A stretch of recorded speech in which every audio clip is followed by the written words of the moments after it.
What's up, ladies and gentlemen? It's yours truly, and I'm just going to get right to the point. We're going to be talking about the Steelers and Chargers game that took place last night.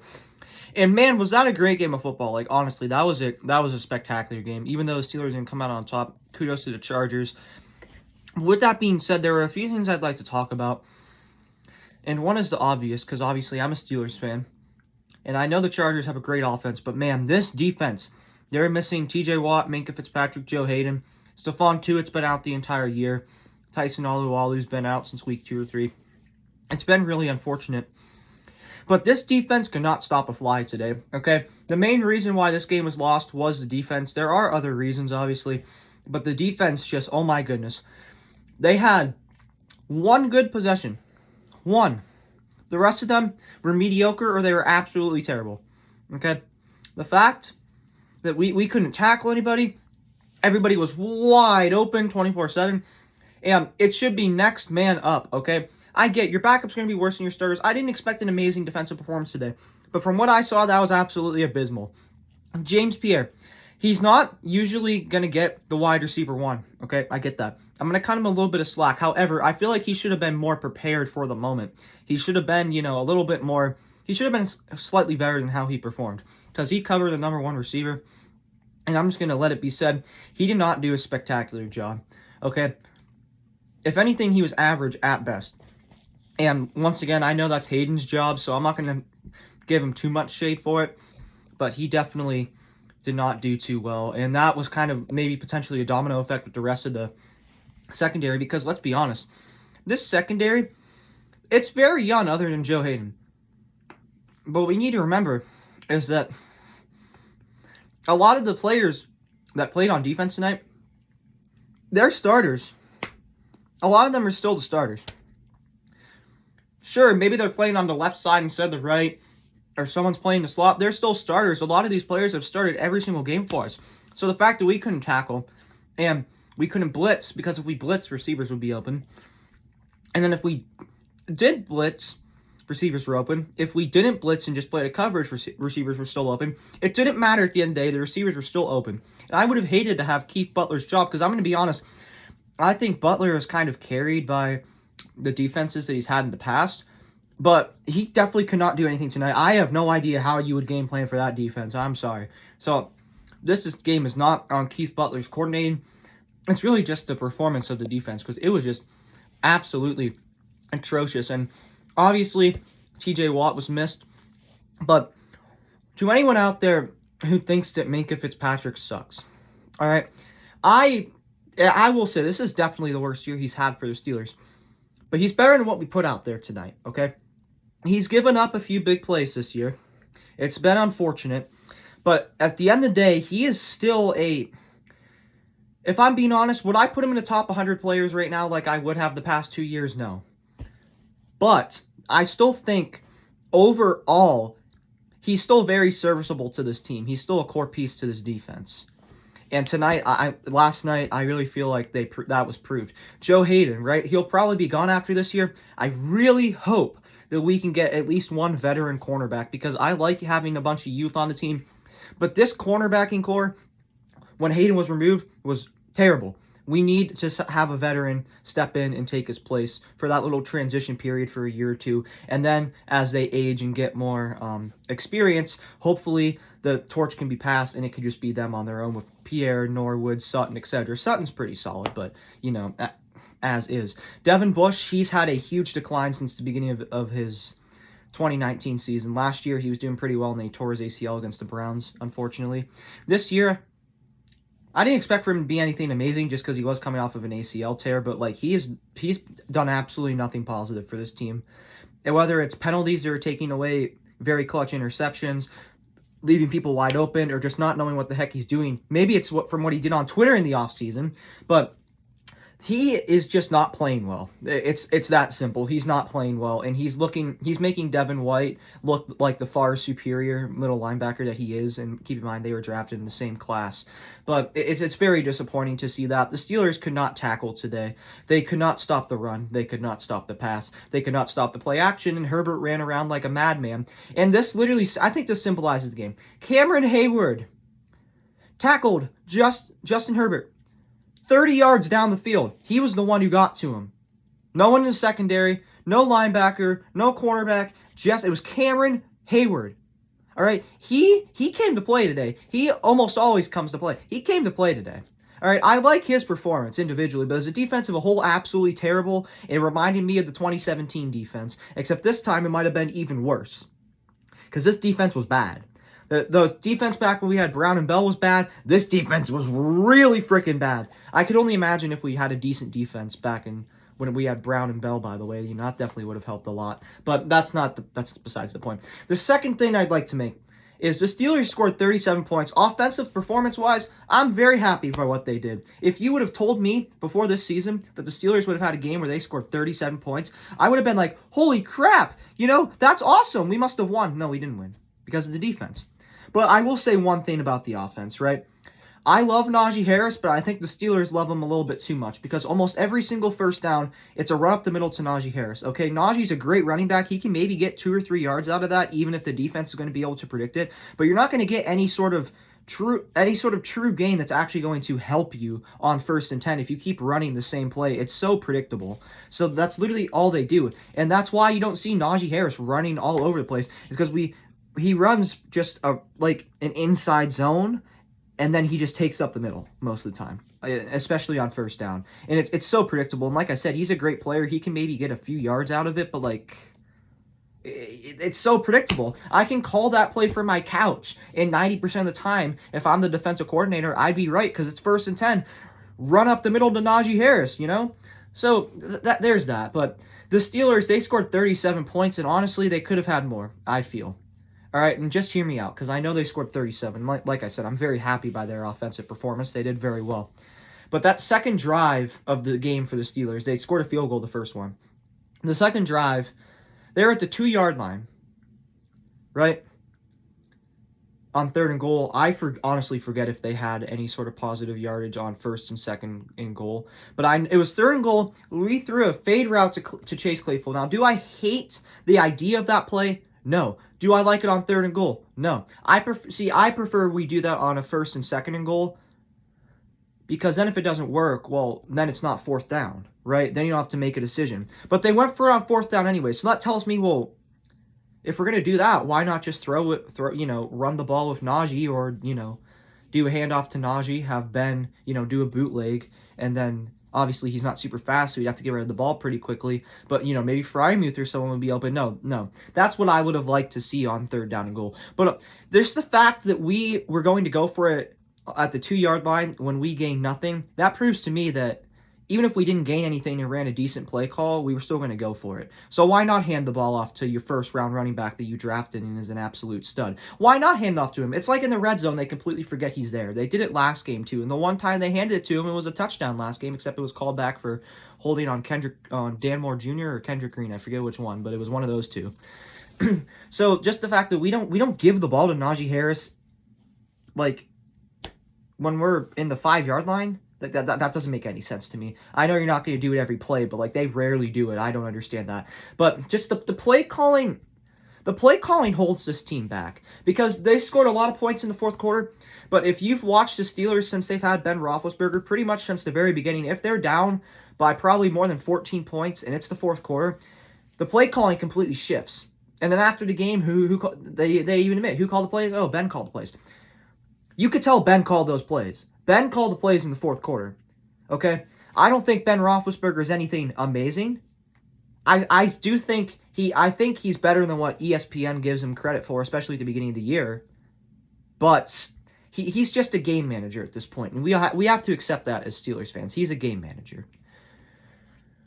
But put it into perspective, Mason Rudolph, he's 25, 26 years old. He's been in this offensive system for 4 years, and he started probably 20 games.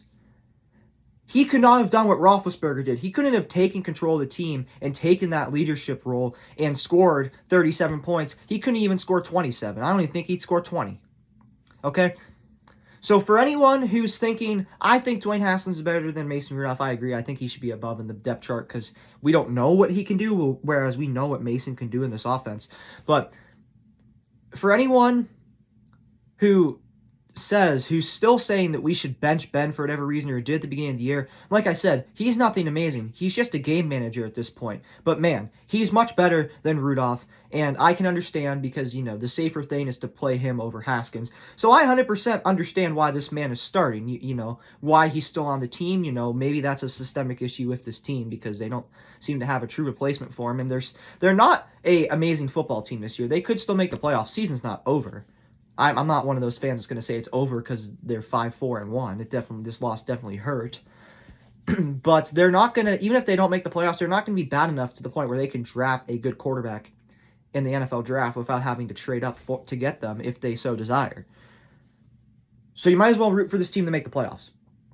All right, you might as well root for this team to make the playoffs. We're not going to pack up the bags and just roll over and die because we can't do that. We might as well make something positive out of this season, even if it means we're just going to make it to the playoffs and, maybe eventually, most likely end up losing. But hey, that's okay. That's all that I truly want out of this season. I mean, obviously, Super Bowl would be amazing, but I'm realistic. I definitely do not see that happening. But I just feel that Matt Canada in his play calling, especially in the red zone, situationally, I just think it's so terrible. He's better than Fiechner, but that's not saying much because Randy Fiechner was dog crap. Like, he was absolutely terrible. Right? And Matt Canada, I just feel he doesn't play to this team's strengths half the time. And he plays scared just like Fiechner does.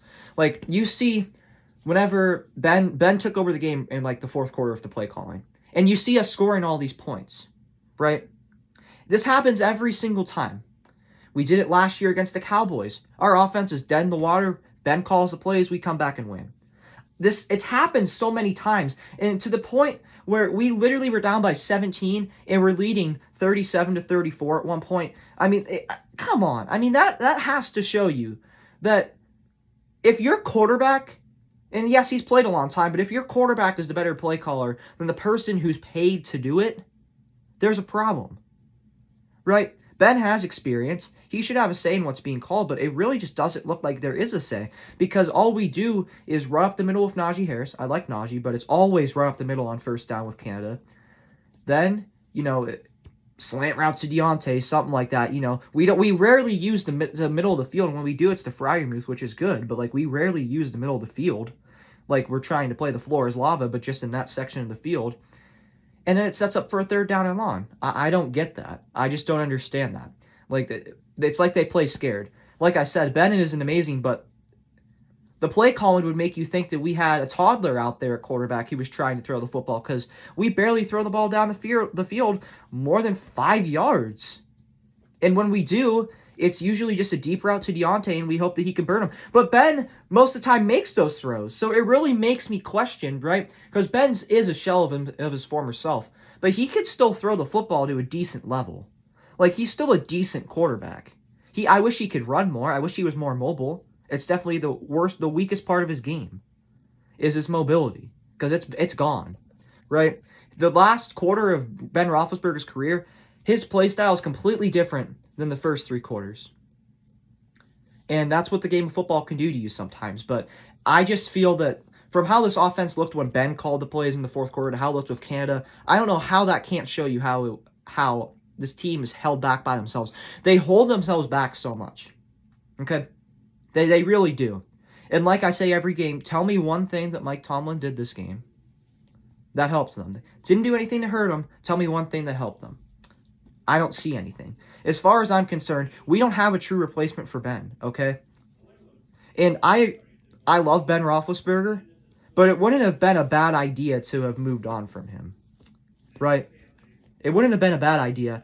The fact that he's here, right, I'm not going to sit here and bash him for staying, right? If he truly feels like he has more to give and he retires a year or two early, he can't reverse that decision. And I understand, you wanting to be loyal to your players, but I also would have completely been fine with moving on from Ben this year. So I'm not as harsh as some Steelers fans about that situation. But I feel like the issues with this organization are just so systemic, right? Every single time we play a bad team, we barely win or we lose, or in the Lions' case, we tie. We play a good team and we compete with them and win, or we barely lose. And sometimes, like tonight, we look dead in the water because we're holding ourselves back because our defense was just absolutely terrible today. The play calling in the first half was holding us back, and then the defense was dog water, right? Except it's always the Steelers' way. You have to have at least 5 separate instances of cardiac arrest. So for all those reasons, the Steelers ended up coming back and taking the lead because Ben was given the keys to the offense, and Ben, he's not a god, but he knows this offense and how to run it at a much better level than Matt Canada does, from what I can see. Because I just don't think that Matt Canada, especially throughout so many instances throughout this game, he just hurt the team more than he helped it. His red zone play calling, I don't like that at all. I think that's his weakness. And I don't find anything in Canada to be special. I just see him as someone who holds this team back. Fiechner did the same thing. Canada's better than Fiechner, but in my opinion, not by much. And he really holds this team back and makes them look like crap. Except then I see them drop 24 points in one quarter, and it's like, well, are they really that bad, or is it just ourselves holding ourselves back? You know, that's just something to think about. Because really, with decent play calling, there's a good chance we could have had a touchdown on that second drive, right? If we didn't and would have settled for the field goal anyways, we still would have lost, but we'd have an extra 3 points on the board. So I mean, what the heck? I mean, it wouldn't matter, but just for the record. But if we had better red zone play calling, especially in the red zone, we could have honestly had more than 37 points. And like I said, I'm very happy with this offensive performance. I'm not mad at it at all. I'm not mad at the way this team performed. I like the resiliency that they showed. But man, it's just really frustrating to see. Like, I've always been a believer that this team holds themselves back. And I just feel like the play calling on the offensive side of the ball, sometimes, especially in the red zone, is just so abysmal that it holds them back. And a lot of casual fans, if they're still in this part of the video listening to it, they'll say, oh, they dropped 37. They did. Like I said, I'm happy with their performance. But if you've watched this team over the years, you just see how much they hold themselves back. Even when they're good, they just hold themselves back. The play calling, situationally, it's not very good under Canada, and they just always seem to hold themselves back in the red zone. And it's just really bad because it's like you think you're watching a peewee football team out there on offense when Canada calls the plays. Then they get down, Ben starts calling them, and all of a sudden they look like a professional level team. It's crazy to me, that's not okay. That's really not okay. But the other thing I would like to talk about is the state of this season. They're 5-4-1. Now, the Bengals have 6 wins, the Browns have 6 wins, the Ravens have 7 wins. The Steelers play the Bengals this week in Cincinnati at 1 p.m. And then they still play the Ravens twice this year and the Browns once. So this truly is anyone's division for the taking. Obviously, the Ravens are favored, as they should be, but this is really still anyone's division to take. Every single team that's in this division, the way it looks, is going to be in the hunt for the playoff for the very foreseeable future. I'm sure one of them won't make it, but there's a very good chance that 3 teams from this division make it. And if the Steelers can find a way to win divisional games, that's definitely going to help them a lot because they'll have tiebreakers, right? They'll own these tiebreakers if they finish with the same record, and they'll have that tie. A win's better than a tie, but if they have the same amount of wins as, say, the Ravens, and they split with the Ravens, and this is just hypothetical, then that tie would be what puts them above them, So it's not the worst thing in the world that we had that tie, but I mean, come on, you should win that football game. I do not care. I don't care. I mean, I truly don't. That you should win that football game, right? And the Steelers, they were down by 17 points today, and they came all the way back to the point where they were winning 37-34. And what do you know? Mike Williams is wide open. He runs, missed tackle, touchdown. But in this scenario, I was thinking to myself, well, this is terrible. They scored a touchdown. And it was, because I obviously hope they didn't score anything at all. But I thought to myself, hey, if they're going to score a touchdown now, get it over with so we can give this offense more time. We can give Ben more time. And the offensive line has been average to decent the past few weeks. But weeks 1 through 4, this offensive line was terrible. And let me tell you something. In the worst possible time for this offensive line, and I mean the worst possible time, their youth showed. They had 2 plays where there were multiple players for the Los Angeles Chargers that were unblocked, and they had access right to Ben Roethlisberger. Ben could be Lamar Jackson, and he still would have been sacked on those plays, because as soon as he got the ball, he had 2 men in his face every single time. 2 plays in a row, and it set up a long third down, and then it was incomplete because we had to go for a long pass, and it set up for about a 4th and 29. That's not optimal. That's very anticlimactic, and that was the worst possible time for this offensive line to show its age. The worst possible time. Right? Like I said, a great game of football, but whenever you have the lead like that, and your defense does that, but then you're like, oh, well, we still have time, and the offensive line does that, it's very disappointing to say the least. You know, it's very disappointing. But nevertheless, I need to get some of the steam off, because they scored 37 points. Very happy with that, right? Very pleased with what this offense did. But I feel like you just wonder what they would do if they had better play calling, because they could do so much more. And I'm not saying they're going to drop 37 annually or more. No. But it holds themselves back. All right, this organization, they say the standard is the standard. It's a good saying theoretically, right? We need to be at the top of the league because that's the standard. Awesome. But that's kind of also become a little bit of a systemic issue, because now when I think of the Steelers, I think about overperforming, always being in the game, giving yourself at least 5 separate instances of cardiac arrest, no matter what the situation is going into the 4th quarter. Whether they're up by 17 or down by 17, doesn't matter who they're playing. Or I think, oh, we got a game-winning field goal with Chris Boswell to beat, frickin' the Bears, or we tied to the Lions, or we tied to the Browns in 2018, or all these things. I just think about all of those things, and that's what I perceive to be the standard, is the standard. And that's not good. The positive things are good. Overperforming the competition, great. Underperforming, bad, okay? Whenever you perform to your competition or overperform against weaker opponents, every once or twice when you underperform, I get it, it happens. But it happens almost every single time with this team, right? So that's not good. And as for Tomlin, like sometimes you see like this corrupt king in their twilight. And what do I mean by that? Tomlin has a lot of wins for this team. He's one of the quickest coaches to win 150 games in NFL history. And he's definitely not a bad coach. Okay? He's not a bad coach. And I'm no way saying Tomlin should be fired. Okay? I'm not one of those Steelers fans like, we lost, fire Tomlin so you can go to Super Bowl. No. But what I am saying is that whenever people stay for so long, they just become comfortable. And even whenever they start to regress in their skills, which I believe Tomlin has at least a little bit since the beginning of his coaching career, they stay there because why? You want to be loyal, because they won you a Super Bowl, because they were good before. You're blind to all of these things that you see.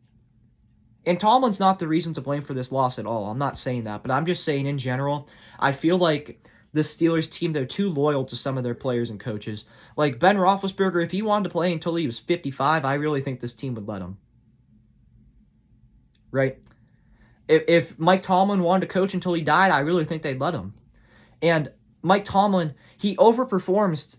He overperforms to high-level talent, and I love that about this team. I absolutely love it. And they're always in the game, and I love that. But man, whenever they underperform and they get bailed out, and Tomlin gets bailed out by talent time and time again, it just gets really tiring. It gets truly tiring.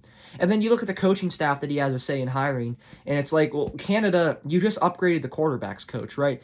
He's not, but he could be Ben's servant. Okay? That's not systemically good. Because Ben, he shouldn't have full control of the organization, but like having a say in what happens, yeah, I like, that makes sense, right? But if Matt Canada, in my opinion, he plays down to what Ben Roethlisberger truly could do. But if he played up to what Ben could do and said, you know what, Ben, we're going to throw 50-yard deep passes every single play. We're going to neglect Najee Harris and create problems in the locker room. That would suck. So the fact that we hired Canada in the first place is kind of risky considering Ben's past and what he's, done with players, sometimes throwing them under the bus. He's gotten better with it since 2018. I will say he hasn't had any instances of that since then. And I truly believe he's learned from that. But it's really just, I don't know why Matt Canada is just so scared. It's like he plays scared. It's like he crapped his Pampers diapers, right? We scored 37 points. That's amazing, right? In the red zone, whenever under Matt Canada, they're just not a good team. But when Ben Roethlisberger takes the reins, you see touchdown, touchdown, touchdown, right? He's not Tom Brady. He's not Lamar Jackson. He's not Patrick Mahomes, Josh Allen, anyone like that. He's solid. I think he's still a solid quarterback. He's still serviceable, you know. If you have the right pieces around him, he can perform well at this point in his career.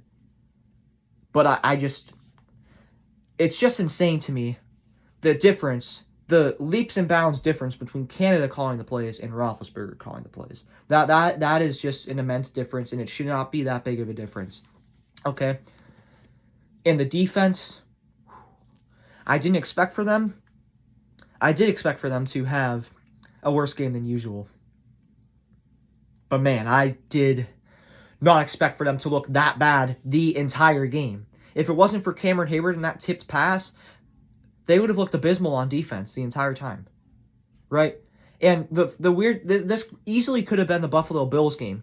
The blocked punt that was almost for a touchdown again. It was for a touchdown against the Bills. This time we recovered at like the 3-yard line. You know, the comeback. How we were just basically dead, except there was still somewhat of a chance, but it didn't feel like they really had one, but technically there was one. And then all of a sudden there's hope and there's life and they have the lead. It could have been exactly like that, but it wasn't. And that's because this defense, it should be next man up, and I get it. I did expect a drop-off in the level of performance, but not this big of a drop-off, okay? What happened is not acceptable regardless of who's off the field and who's on the field. That's just acceptable. The main reason why this game was lost was the defense. It was the defense. And I know there are some ticky-tacky fans all around the league, and it doesn't just include Steelers fans. Every single fan base has a group of fans. They try to pick out one call from the referee that was fairly questionable, and they say, oh, that is the entire reason why we lost. No. Okay, that would be like me saying that a holding on Kendrick Green is the reason why this team lost. No, it's not the refs. The play calling does have a little bit to do with it on the offensive side of the ball, but nevertheless, they still performed very well. They should have been able to win this game with the amount of points they put up. Therefore, the main reason why this game was lost was definitely the defensive performance. I feel bad for Keith Butler because I would have no idea what the heck to do if I was in his shoes. Nobody stepped up except for Cameron Hayward. There was no next man up. It should be next man up. You should be ready to get into a game as a backup at all times. You should be ready. You should practice like it's a game and, practice like you've never won and then play like you've never lost. But not in a cocky way, but play like this is your game. You just have to go out there and get it. You have to perform well and you can do it. That's basically what I mean by that statement. And this defense looked so unmotivated. They couldn't stop a fly, and I literally mean it. If Justin Herbert had a fly swatter, I don't think they'd pick it up. They'd probably eat the hecker. They eat it because that's how stupid they played on defense. This offense played their heart out, right? Like I said, I just don't like Matt Canada's play calling. That's just my opinion. I do not like the play calling. But when Ben took over the reins, and even when they didn't, this offense did all they could do, right? They played their heart out. They truly played their heart out. They never gave up. They are always there and fighting, and they did what they had to do to win this game. And this defense simply did not. If this Pittsburgh Steelers team scores 37 points, I don't care who's out on defense. That should be a win, considering that we're winning games by scoring around 20 on average or something, or, around 20. So if we score 37, there's no excuse to lose. I don't care if you have your JV defense out there. You have to play better, right? And the Steelers, they're 5-4-1, like I said. Pretty tough loss, not the end of the world, but these next 6 weeks are going, obviously every single game, but these next 6 games, because a lot of, at least half of them are divisional, they're going to be what makes or breaks this team's season, right? Whether we make the playoffs or we don't, because like I said, we're not going to be bad enough to the point where we get a good pick so we could draft a quarterback of the future without having to trade up if we so desire. But my goodness, learn from this loss, okay? Learn from this loss. readjust the play calling, learn from this loss, get healthy, and if we're not healthy on defense and still people who play today still have to play again in the same position, practice like that. Put them in those positions and practice them like that. I don't care if they have to stay 2 extra hours. They need tackling. Tackling 101. We need to learn how to tackle, and that's something that this team has always struggled to do. It's weird to me. Literally ever since I began watching this team, is just, when I was super young. I always remember this team not being able to tackle, no matter how great the defense was, and that has not changed. It definitely has not changed with the players that they had on the field today. The coverage was terrible. They looked like they had no motivation to win that game on the defensive side of the ball, other than Cameron Hayward and Cam Sutton. Other than that, I did not see anything special in this team. Okay, Carl Joseph, that was his name, who the Steelers got from the Raiders practice squad. He's a veteran, and he did not look like a veteran out there replacing Minka today. He looked like a rookie. Heck, he looked like a freshman in college who only played 1 game in high school and somehow got a Division I scholarship. He really did. This team, the defense had to be better. The defense had to step up. They did at times, but when it mattered the most, they didn't. They could have made it so the way they performed all day didn't matter if they just stepped up this one more stinking time, and they didn't. They could have performed better overall throughout the game, and they would have won, but they didn't. And here we are, 5-4-1 after dropping 37 points. 37. Like I said, if you would have told me this team would have scored 37 points in any game, I don't care who the opponent is, and I don't care who's on the defensive side of the ball for the Steelers, if they scored 37 points before this year, if you would have told me that, I would have said, wow, I'm very impressed. They most likely won, but they didn't. So certainly this isn't a loss to hang your head about, unless if you're the defensive side of the football, except for Cameron Hayward and Cam Sutton. But it's something that we need to learn from. We need to learn from this loss. We need to be resilient. We need to play like we did in the fourth quarter every single quarter the rest of the year. Because whatever happened in that quarter, please do again. Please, I beg. But let me know what you think in the comment section down below. I'm always up to, some organized and respectful debates with you all if you want to get into that. But with that being said, I'm Yo Boy Meatloaf. Here we go, Steelers, and, still love this team, obviously. I always will, till the day I die and after that. But the Steelers, they take a tough loss. So are the days of our Steelers.